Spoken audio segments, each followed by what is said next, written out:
महायुती सरकारमध्ये पालकमंत्री पदावरून उद्भवलेला वाद मिटण्याची चिन्ह नाहीत। मुख्यमंत्री देवेंद्र फडणवीस दावोस दौऱ्यावर असताना राज्यात पालकमंत्री पदाची नेमणूक झाली। त्यात रायगड जिल्ह्यातला वाद प्रामुख्याने उफाळून आला। या ठिकाणी आदिती तटकर यांना पुन्हा पालकमंत्री पद देण्यात आल्याने एकनाथ शिंदे गटाचे मंत्री भरत गोगावले समर्थकांनी रस्त्यावर उतरून टायर जाळलं। त्यानंतर इतर 3 आमदारांनी तटकर यांच्या नियुक्तीला विरोध केला। त्यानंतर तातडीने या नियुक्तीला स्थगिती देण्यात आली। आता मुख्यमंत्री महाराष्ट्रात परतल्यानंतरही एकनाथ शिंदेंच्या शिवसेनेत आणि अजित पवारांच्या राष्ट्रवादीतला वाद शमलेला नाही। अजित पवारांच्या राष्ट्रवादीचे प्रवक्ते सूरज चव्हाण यांनी शिंदेंच्या आमदारांना गुवाहाटीतला व्हिडिओ बाहेर काढण्याचा इशारा दिलाय। त्यावरून शिवसेना आमदार महेंद्र दळवी यांनीही पलटवार केलाय। सूरज चव्हाण म्हणाले की भरत गोगावले यांनी आपली उंची पाहून बोललं पाहिजे। जर आम्हाला काढायचं म्हटलं तर गुवाहाटीतल्या हॉटेलच्या बाहेरचे नाही तर आतमधले व्हिडिओ काढू शकतो। हे तिघांनी लक्षात ठेवावं। एकनाथ शिंदे यांनीही या तिघांना वेळीच आवर घालावा। आम्हीही जशास तसं उत्तर देऊ।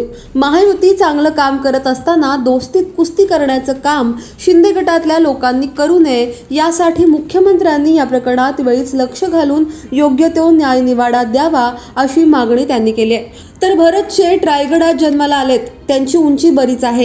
आमचे वरिष्ठ नेते, मार्गदर्शक आणि महाराष्ट्राचे मंत्री आहेत।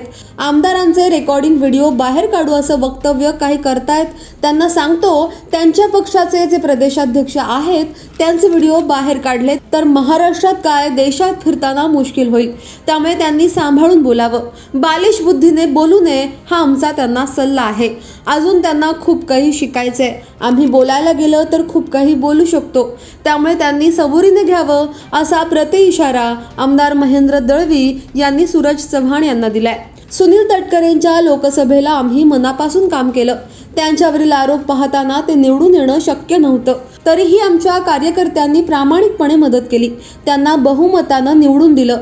पण भरत शेठ जे बोलले ते त्रिवार सत्य आहे। महाड मतदारसंघात तटकरेंचा कार्यकर्ता त्याला शेवटच्या क्षणी फारकत घेत विरोधकांचं काम करायला लागले। महेंद्र थोरवेंविरोधात राष्ट्रवादीतील माणूस उभा केला होता, त्यांना मदत करावी म्हणून तिथल्या शेकापला परिपत्रक काढायला लावलं।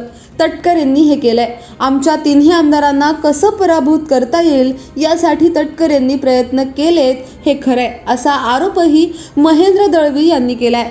त्यामुळे आता हा वाद कुठे पोहोचतो हे पाहण्यासारखं असणार आहे। या साऱ्यावरती तुमचं म्हणणं काय? खाली कमेंट बॉक्समध्ये तुमच्या प्रतिक्रिया अवश्य नोंदवा।